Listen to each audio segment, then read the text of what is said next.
Good evening. My name is Joe Sam Robinson, and it's my pleasure to have with us once again one of the leading intellectual lights of this part of the world, Dr. Buck Melton. Welcome, Buck. Always glad to be here, but I think you're sadly misinformed about leading Well, no, let's so. give credit where credit's due. Don't dodge these accolades, the deserved accolades. Well, thank you, sir. I'll let it go at that, and then offer you another one. I know you've had political ambitions, and apparently we've just had our electoral cycle, and maybe we could comment on some of the particularities of what happened. Yeah, we're recording this the day after election. Yeah. Now, maybe what did you think about it? Do you have any surprises? Do you have any observations about how the American democratic system is working out? I suppose, and I'm certainly not one of these election watchers. I'm certainly not a specialist on it. But I suppose it turned out more or less as I would have expected. I perhaps would have expected, not the much vaunted red wave. I would have thought that the Republicans would have more easily taken the House. As we are recording this right now, there's still about 30 seats uncounted, with the Republicans about 4 seats short of a majority. But the reason I say that is because the country is so badly divided. I would have thought that the reaction against the incumbent would have been stronger. And I would have said that if the parties were flipped, if we had a Republican president and a almost Republican Congress. I was just looking at some of the post-game analysis before you came in. And apparently the two biggest motivators were the inflation issue, which was of most concern to the Republicans, and the abortion issue, which of most concern to the Democrats. And so they kind of evened each other out. So we've got more or less a status quo. Well, post-mortem it would be a good exercise, actually.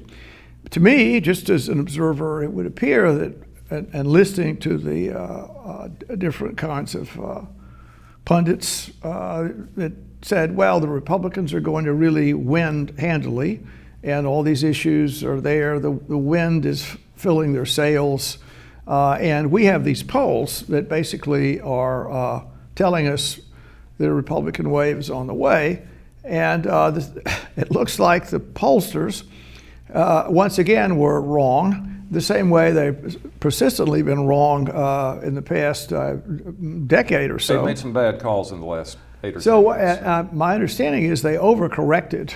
So they thought, well, we don't want to, however one does this, we didn't count Trump voters enough, so we'll give them a double hit this time. We'll do something to correct our formula that brings conservatives on board.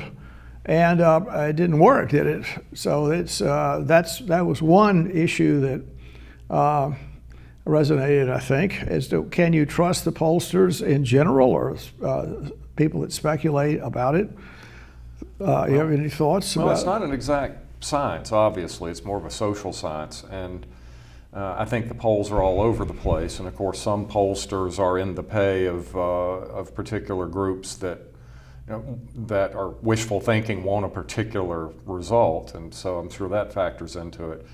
But also, I think that that polls are used for propaganda. That different parties will find a poll that serves their purpose, either to reassure their base or to scare their base, and release them at different times to try to manipulate try to get the base to turn out as strongly as possible. I mean, I suppose it's a variation on trying to spring some sort of horrible news about the opponent at the last minute so the opponent doesn't have time to respond to it. So I think there's some of that going on as well. Well, these polls are so-called push-pull polls where they call you up. Hello there, Dr. Melton. Did you know candidate? Yeah, great. Let's get your opinion. Do you want to vote for candidate X, even though he's been convicted of child molestation or whatever, however they do? I don't think. And you so good. And were you aware that he's just got out of prison and he's been living in Mexico right now, or whatever the question? Oh no. Well, so that's an excuse to sully the opponents, I think. Well, it puts you in the mind of what Disraeli said about 3 types of lies. I'm sure you remember that one. There are 3 types of lies. They're lies, they're damn lies, and they're statistics. Yes, yes. That's pretty funny. Well, just to continue on the subject, so that was one thing that struck me a little bit. The other one is, I've heard this said pretty powerfully, that elections are determined by very small groups of voters, and that when the professional politicians look at a political contest, they say, well, we've got whatever. We look at all the voters out there and we can tabulate what their preferences are. We have these fancy computers, so we can see in Macon, Georgia, we'll say people, their preferences are well known. And then it appears that 95% of the people have made their mind up. So there's not much that can be done with most people. But there's a small group of people that are going to determine the election. And however, and I made the comment in the past, I think, if they are interested in cats, you can sort of focus your publicity on good cat care, and secure their vote. So that's one thing going on, and to do that, it requires huge amounts of money. So I asked the question, we look at the election, I mean, it was firstly the thing that strikes me, so there are 350 million people in the country, and how close the election was many, many places, and how evenly balanced the 2 great polarities of American politics are.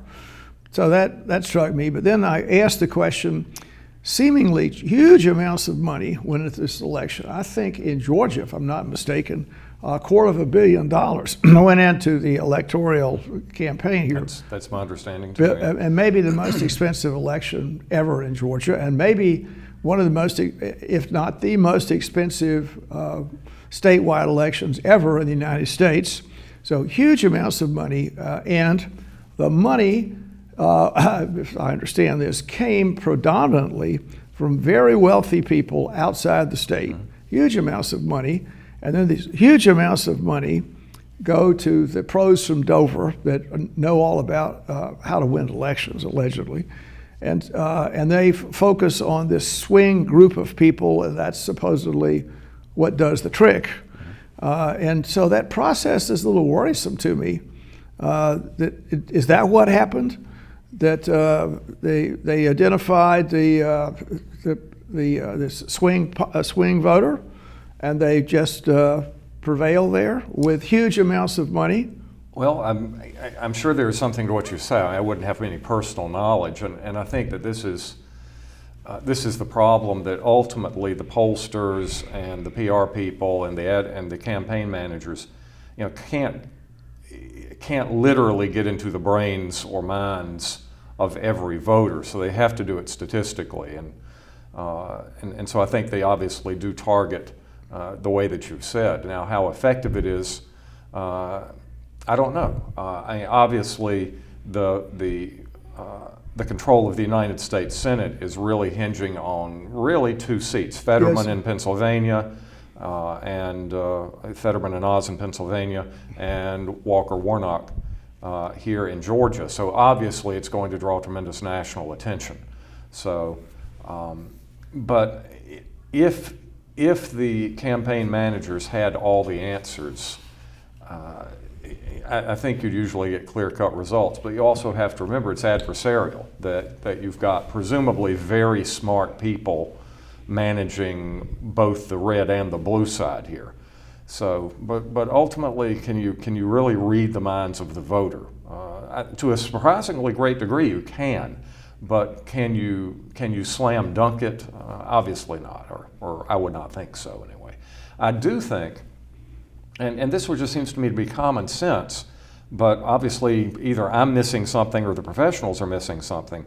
It is the people in the middle who make the difference. The solid red voters are always going to vote red. The solid blue voters are always going to vote blue.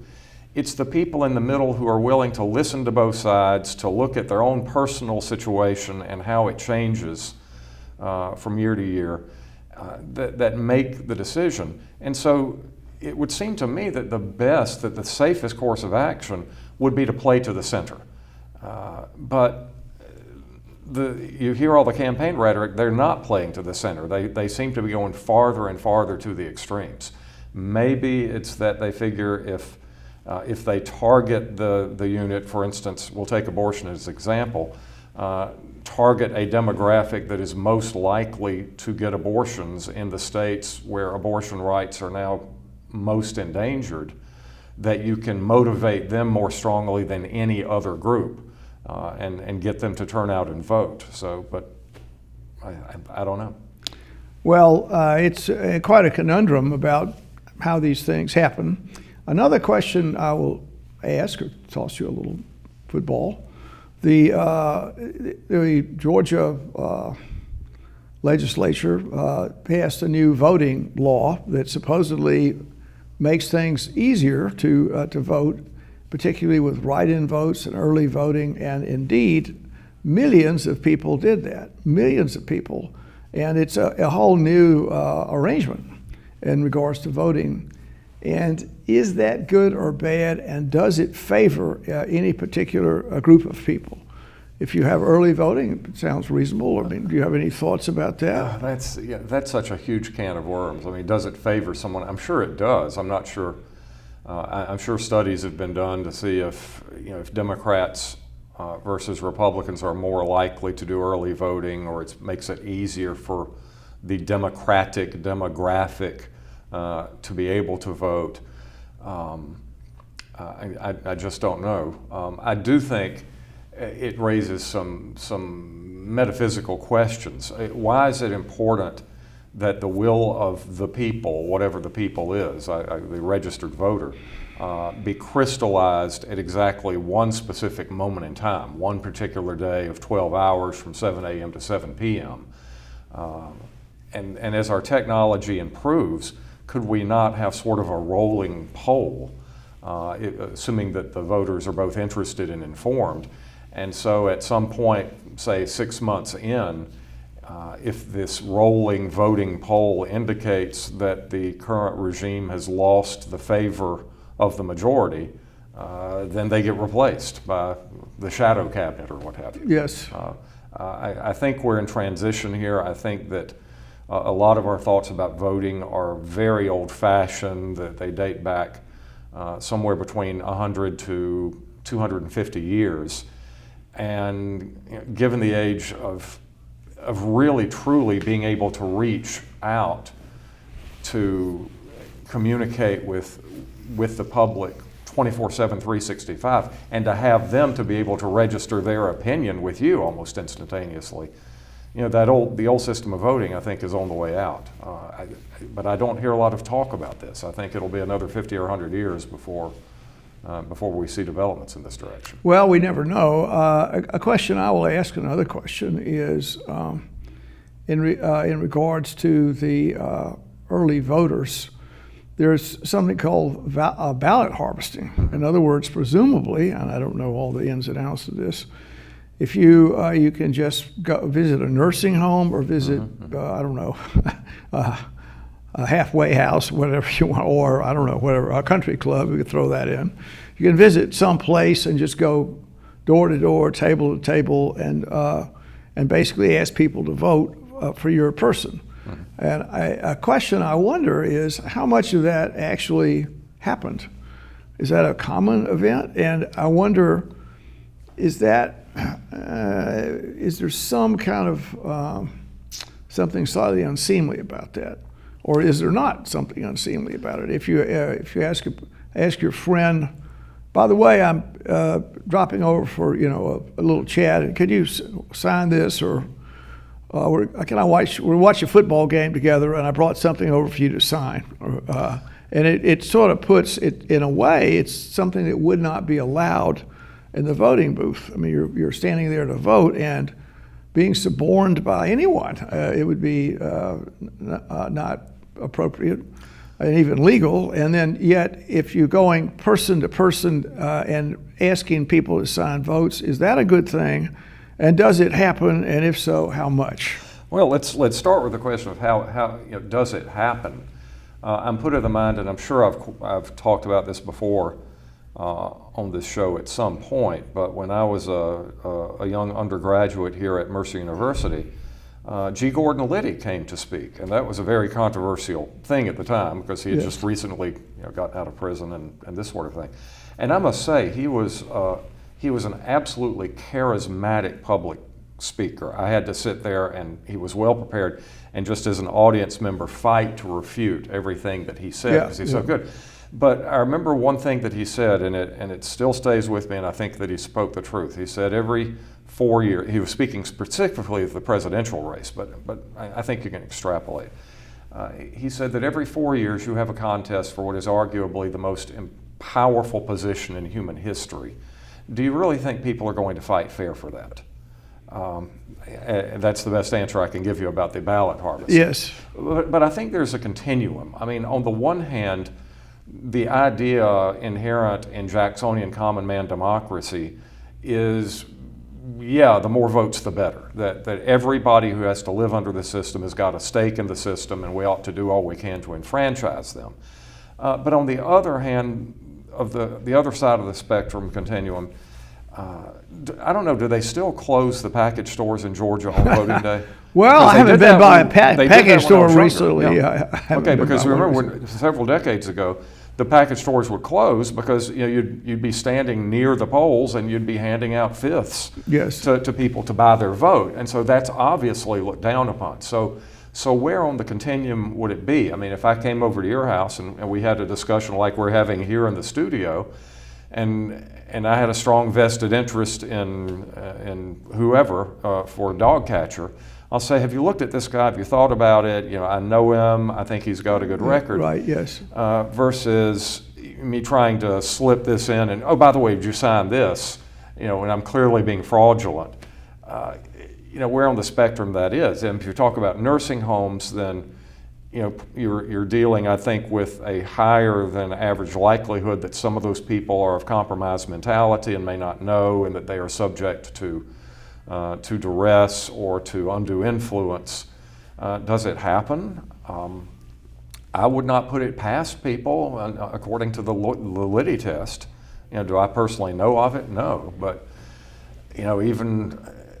I remember once again when my parents were involved in politics, you would see in the newspapers signs saying "for rides to polls, call this number," and I'm sure that they would tell you, yes, we will give rides to polls for anybody. It's a public service, but I'm sure they're really hoping that the people that they are giving rides to are going to be voting the way that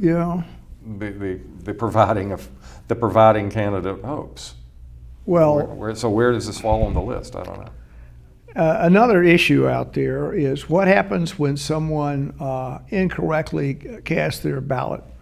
Now, it would seem to me that it's kind of an intelligence marker. Mm-hmm. If you, I don't know, you didn't write your last name there or whatever, you did just some bookkeeping necessary to put a valid ballot in, and if you can't do it, maybe there's something wrong. Mm-hmm. Either pretty diminished intelligence, or maybe the person is in some kind of alcoholic stupor when they. Well, and for that we go back to the wonderful election of 2000 with the hanging chads. Do you remember? I do, yeah. Down in Florida. And so the question is, can you make the actual physical voting interface somehow bulletproof? And there was a discussion that, what's better, paper ballots or electronic ballots? And the paper ballots may be easier to mess up somehow. It's once again, you're dealing with two different things. You're dealing with some sort of physical record. I mean, even if it's an electronic record versus the actual will in the mind of the voter. And presumably there's a correspondence there, but how can you assure that correspondence? You never can. Also, if you have a paper ballot, which may be more likely to confuse somebody, and you reduce it to a computer, a computer record, which one is the authoritative record? The paper record or the computer data? I mean, this idea. I mean, it's almost. It's almost like quantum theory. What is this will of the people, and how do we know it? And you're never going to be able to get to 100% certainty. Yeah, one of the issues, I'll toss this out, is our democratic system presumes rationality. It presumes that the voters are going to be rational people, and it also more or less presumes that the voters are going to be moral, rational, moral, and will make a choice to which they believe will be the best for the country, putting aside their personal interests. Now that seems, those requirements, I think it's a bridge too far to imagine that's the set of circumstances we have. I think, firstly, probably knowing humans, I think as we both do in our way, that people are going to pretty much be motivated by self-interest. Yes. It would be very unusual if someone said, well, I'm getting a tax refund or whatever. If my guy goes in, I get a tax refund. Or on the other hand, if I get that money, it'll be a bad economic event for the country. So I'm going to turn the money down and vote for another. So that type of behavior would be quite unusual. Well, you say that the system presumes, use the word rationality. I'm not sure I'd use that word. But I'm not sure I'd agree with it. Yeah. I think in the abstract, yes. And if we go back once again to the 18th century Enlightenment view of voting, and once again, we have to remember that voting back then was much more restricted. It was restricted Yes. to white males of property. And that property, presumably, at least in the American colonies of the United States, had not been usually handed down. It had been the result of people who had, as Henry Clay said, had actually been self-made men and therefore had some sort of talent and understanding of economics and microeconomics and business. That the community was much more homogeneous. That your interests were the interests of the community, so it was easier to be civic-minded and to think about the good of the community as a whole. So yeah, I think that theory underlies the voting, but I don't think anybody believes it. Once again, going back to the Jacksonian era, they literally threw that idea away. And began to see voting as a commodity. Even before then, if you read, for instance, James Madison in Federalist Number 10, and he talks about people voting in a self-interested way. But if if all these different factions vote in a self-interested way, it'll balance itself out, and nobody will be able to exercise tyranny in the government. But I think you're absolutely right that once again, the voting system we have today, to the extent that it presumes rationality, is just completely wrong. That we cannot count on rationality, we cannot count on public virtue or public mindedness. We're in two Americas now. We have radically different visions of what America's going to be. Each side believes that the other side is coming for it, and to a degree that is true. And so I think that the last thing the political handlers want from the voting public is rationality. They just want to win. Well, and indeed, how the voters are suborned by advertising. In other words, ideally, I think you'd like to have an informed person that understands issues and has a great sense of responsibility and broods about it and weighs things carefully, and then casts his or her vote with confidence in their moral choice. And the problem is, and there are many of them to perfect that ideal, is the advertising that's out there. And we certainly faced a deluge of advertising, millions, just an incredible on every... How many trees have died? Every possible way to put information before the voter. And the information is hardly neutral. So they're not going to neutrally. I believe the voters should understand this, says the wise person. Candidate X it believes in tax increases for good reasons, and candidate Y doesn't like tax increases for good reasons also. So you just have to parse that out in your head as to which argument you accept. That doesn't happen. Instead, it's a smiling candidate or their colleagues stand there and smile and say, "Well, I love you. Every voter out there, I could just embrace you. I care so much about you. I would never let you down. This is, c'est moi, c'est moi." You start singing some kind of song, I don't know, about how the mystic bond between the politician and the voter. And of course, this stuff is incorrect. And also the idea is that the person's opponent is just terrible and has all these moral defects or whatever. And this information is just cast out there hour by hour, day after day.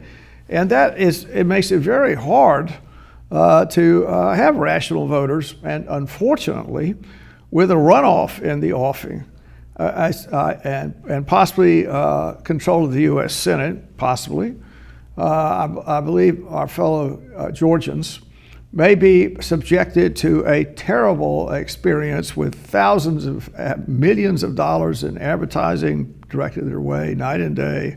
And hopefully they'll be a little newer to it and it won't pay any attention. Yes. But I do think we've got another month of hell to look forward to. The runoff, I think, will be on December 6th. Although I must say, if the Republicans do end up taking the House, and it looks like they probably will at this point, yes, but who knows, then is the control of the Senate that crucial a thing? Because if the Republicans have the House, then they will have achieved the gridlock for the next 2 years that's the best they can hope for with a Democratic president. It really won't matter to the Democrats if they control the Senate or not, with the possible exception of a Supreme Court nomination. Or judges in general, yeah. or appointments. Mm-hmm. And of course there would be two bully pulpits to attack the administration. Yes. I'm sure the Republicans would favor. Yeah, the House can do that just as well. There has been so much deadlock in the judicial appointment process. I suppose the only thing that you could see coming out of the Senate would be a vote to finish off the filibuster, which that would have long-reaching consequences, I think. Yeah, another thing to remember about the Senate is there are the two wannabe Republicans there, Manchin and Sinema. Is that right? Yeah. So Manchin, I think, is really the big one. So right, and so he's been the sticking point. Right, even if it's 50-50, we get into the situation where it's difficult. Plus, the House would be there, so it would be a divided government. Which, and many people say that's not so bad. I'm in that camp. Same here. And the idea of I would say, of the pretty far left is this is their chance to really change the dynamics in the country to do that. And they've certainly made a big effort. I'm not sure how so successful it's been. I think the big story is the executive power to put people on boards and commissions and the power those commissions and boards have.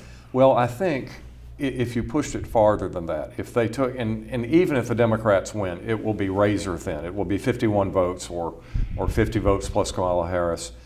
And if they read that as a mandate, or I should say treat it like a mandate to, for instance, permit the packing of the Supreme Court, I think that they will get spanked terribly in 2024. I think that would be a very dangerous road for them to go down. And so as long as the Republicans hold that filibuster, which would take 60 votes to deal, I think if they go about trying to dismantle the filibuster with a 51 vote majority, they would be inviting long-term catastrophe. But who knows? Well, the voters have been quite tolerant, I think, of many Democratic efforts, and so I just wonder, with the polarity we have in the country and how people are just wedded to one political viewpoint, how much the average voter is affected by obvious knavery in Washington. Maybe they're just well, I expect it. I won't change my vote. Well, it comes back to we were talking Broadway a little bit earlier, and you snuck in a Camelot reference there. Yes. So it sort of comes down to the wonderful line from Fiddler on the Roof, is there a blessing for the Tsar? And the rabbi says, yes, may the Lord bless and keep the Tsar far away from us. So. Well, on that note, Bucky, it's been nice once again to have our interchange, and Indeed. Wish you well, and we'll talk some more. Thank you. Thank you. This program is brought to you by the Georgia Neurosurgical Institute. For over 50 years, rendering neurosurgical care to patients of all social conditions, treating complicated problems involving the brain, spine, spinal cord, and peripheral nerves. Endeavoring to encourage quality care, medical research, innovation, and education on a local, national, and international basis.